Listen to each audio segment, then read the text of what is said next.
about the different perspectives between the Sunni and Shia versions of Islam. Yeah, Muhammad left no male heir. He had all those wives, but no baby that lived who was a male. So his legacy was uncertain after his death. And because there was no direct heir, some people claimed that even a peripheral family relationship is what matters. So there's a family descendant. Others said the comrades are what mattered. The comrades they're pretty much like the apostles in Christian history. They were with him in his times of trial, and they're terrifically honored, and the same is true of their descendants.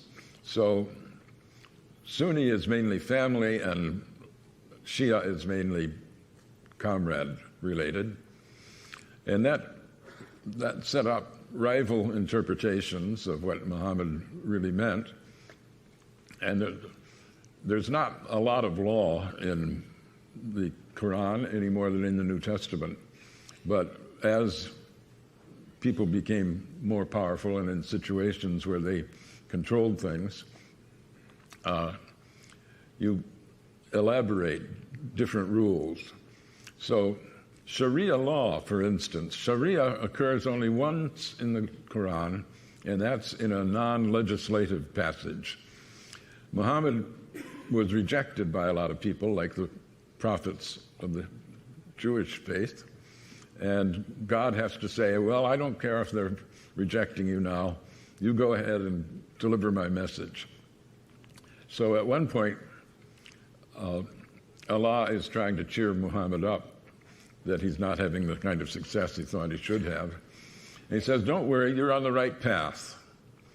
Sharia. And path is a very important concept in a desert culture because it means the path to the oasis. If you know how to get to water, you'll live. If you don't, you won't. So there are 4 schools of Sunni Sharia law and 3 schools of Shia Sharia law. And when, we've had dozens of states in America who said, we're going to stop having this Sharia law. They don't know what they're saying. Which of those 7 legislative systems are they saying you can't bring in?